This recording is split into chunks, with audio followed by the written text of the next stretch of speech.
Well, that was classic. I had a great long ramble going, and unless I saved some of it, I didn't have the button pushed. Ha ha! But I'd said at the very end of it, it bothers me that Conrad Black could get back in this country. And he ripped off widows and sealed documents and shredded things on camera. Did time in a federal prison. He's a felon in the U.S. He had renounced his Canadian citizenship. Now he's the head of the largest and most important paper in the chain in the country, Financial Post, National Post. As emeritus, he's not actually a publisher. He was let back in the country. It's an American-owned paper, never mind that. But he was let back in the country, that cad, that swine, that treacher. He renounced his Canadian citizenship. My little cousin, who never, 61 she is, but she's a little old lady. She needs help. And she's 250 miles away. I can't go to her. She can't come to me because of this line. And the line only serves Toronto. It only serves Canada's interests. We are their port. We make them a Pacific nation. No, Toronto, you're not a Pacific nation. We are here in Columbia. Cordillera, Pacifica, whatever we want to call it.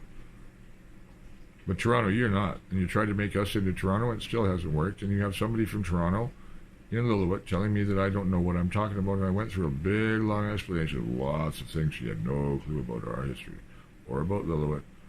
Anything here. But I think she might even be a CSIS person.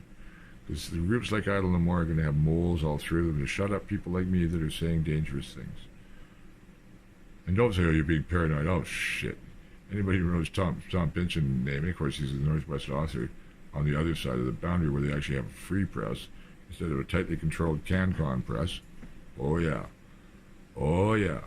CanCon is actually a propaganda organization to keep people from being diverse and creative and control who gets Swiss grants. Who gets promoted. But you know what? A free market with press would be good for Canada right now, that the good artists could thrive and the subsidized ones wouldn't. Same as with the companies. Except we got to rearrange the province first. But I want to see that my little cousin, Candace, she's 2 years younger than me, little old lady, down sweet living, just wants to raise animals and be happy as an old lady. She's getting advanced, taken care of, and not for the medical care. I just want her to come live somewhere safe, near someone that people care about her. So I can't, for the time, I want to know why that border has to stand for her, but not for Conrad Black or for rich people. Why my poor cousin, she's poor. She lives in her van. It'd be nice for her here, safe, certainly for a woman in the States alone with not little money.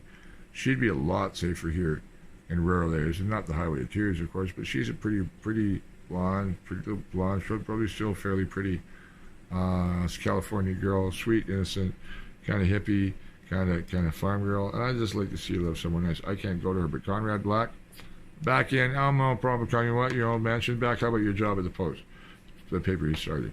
This country called Canada sucks the big bone.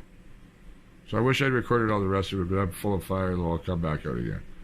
About the reasons why it's time for the national security interests of the United States to say, you're right, Clevin, it's time. And Canada, and somebody from Etobicoke who doesn't know anything about why it should happen and what will happen if they don't. So I went through the whole scenario about what's coming. She doesn't know anything about that. She doesn't know anything about even where she is. And now it's on my territory. And to her, I'm her elder. Now it came up to the notion, she's from Etobicoke. With the last name Bereault, she could be Six Nations Métis, like mixed with French. She might be Iroquois or something of some kind. Possibly Mohawk in that area, Caledon. I don't know. I don't know the map of Etobicoke that well. So who's there? But that's a suburban Toronto native. That's not Slatlim. That's somebody from there. I'm more Slatlim than she is, even though my skin is white. See? But I'm also an elder, and I know the territory. I know that territory, and I know the territory of what got taken here. Candace knows none of this. She just lives on the Kitsap, And she can't come to me because of this stupid line that was drawn. And that line was drawn to the Rockies 200 years ago, Florida Treaty, in 1846. And I went into a discussion about the Oregon Territory. The thing is that this is an unnaturally divided region, and it's prohibited growth at least north of 49 quite a bit. It's also prohibited. Growth is not such a good thing in the Stikine and the Taku, but the inland from the Alaska Panhandle, so-called Southeast Alaska, they don't like us calling it the Panhandle. Nor should we. Well, nor should we if it was all one country. It would just be the Panhandle, like the Texas Panhandle, the West Virginia Panhandle. There's all panhandles all over the States, but they don't like the term because it comes from there. And this guy's got this guy who couldn't get back. Came from the Klondike down to Seattle panhandling. Holding their hand, getting money, got the money, what can do? Panhandling. That's why they don't like it. I get it. I get why they don't like it. But the reality is all kinds of U.S. states have panhandles. You know, I just listed a few. There's several more. Nebraska, not Nebraska, yeah, he does it too. There's a famous saying in National Lampoon, Panhandle Airways. Well, we're a fictional country, the so-called Canada thing, and the Dominions just proved it's never going to never be fair to the natives, and is not interested. It just wants it to wrap itself in the flag. And this woman was just what so many Canadians do, whether they're paid shutter-uppers who don't shut up. But she's middle-aged.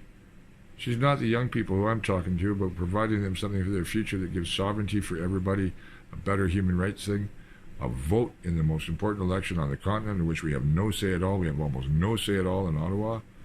Shut up. Oh, Canada, you gotta be kidding, she said to me. Are you kidding, lady? You hear the war beats? You see that? You don't know what that is, right?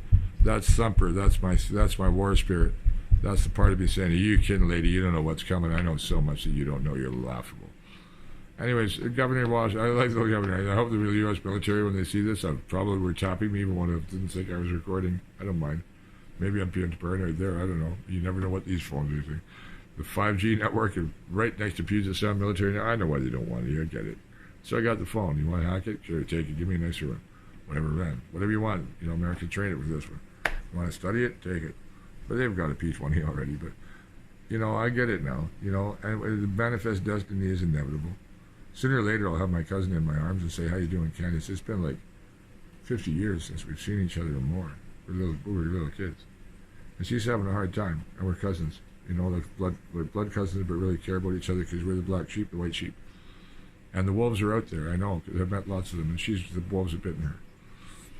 I want to get her somewhere where there's a shepherd. Maybe in Washington I can. Hope so. But in the meantime, you know, I'm battling now to say, okay, I can't even go to the States. I've been a loyal Canadian, all this. Like, what does that mean anyway? The Canadian Empire. So I've got somebody from the headquarters of the Canadian Empire who may even be just a suburban First Nations person who figures she has a right to lecture. Shut up, white man. Shut up, white man. You have no right to speak. Oh, no, you're on my territory, bitch. You know, what are you talking about? Do you speak any Aquamics? Speak any Chinook jargon? I started listing off those names in the area. Do you think she knows them? Of course not. You think she knows the Americans who live there? No, of course not. I can start listing them off with the fingers of both hands because there's lots of Americans in BC history that are an important part of our history.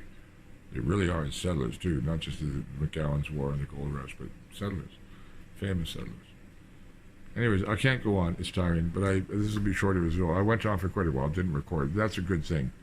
I need a producer to go, Mike, okay, that's good. Shut it there. Shut up, Mike, and just cut me off. Cut me off and circulate. I thought I had somebody. Leith caused me, but he's sick, you know. I met him during my referendum thing. He's got pain, like so many people do, and I want to help him too, but I can only help so many at once. Especially with no money. What I can do is call my friends. I called my friend Matt. Explained the situation here. Said, Matt, he's in SoCal somewhere, German guy I know, and he's got to know about the fires coming. If you're buying up things down there, don't you know what's going to happen? Are the realtors even telling you what's coming? But come here, have a look at the farm. You fly up in the morning, go back down to LA that night, or wherever he wants to fly out of LAX, San Jose, wherever he's near close to. Oh, San Jose even better. If you're up Santa Clara or Monterey, Monterey can come to Bellingham, boom, like that, it'd be an hour and a half, hour and 15 minutes. Oh, Abby, he might even fly into Abby from Sacramento or somewhere like that. I don't know. The California flights, I should look into that and ask. Because for him, it's $50 for a hotel room, basically, $50 US, or 55 maybe. Nice, not bad motel. He'll drive up the canyon, have a look at this place, and go like, you're right, Mike, you were right, you would call me here. Anyway, so there's a situation here, maybe Jack and him, maybe we need a consortium for other things here, but I wanted to see what else is here and tell him about what else is here. He really needs to come here. So I know about things that this woman that would make this woman and dissing on me and trying to be a troll or put shut up, make her shit her drawers if she knew what was in the canyon right next to her. She has no clue what I know. And that's what I don't like about people who think they know something. You talk too much. So that my papa said that means you're somebody who has nothing to say. Oh, Jesus. So that's how you learn nothing ever. That's how you learn nothing ever, if you don't listen to what you're being told by somebody who knows more than you. And luckily the young people realize that they're starting to know that people like me are valuable. There's fewer and fewer of us around that aren't dumb jerks that don't know twat like her. Anyway, I'm done. I'm not worked up. I just laugh at them now. And my old friends that are, I call them up. Hey, I'm doing this. Oh, I'm getting tired for that now. They're all petering out. People in their 60s. I'm just starting to rev up. You know, and buddy I talked to today, he's 73. All kinds of health issues.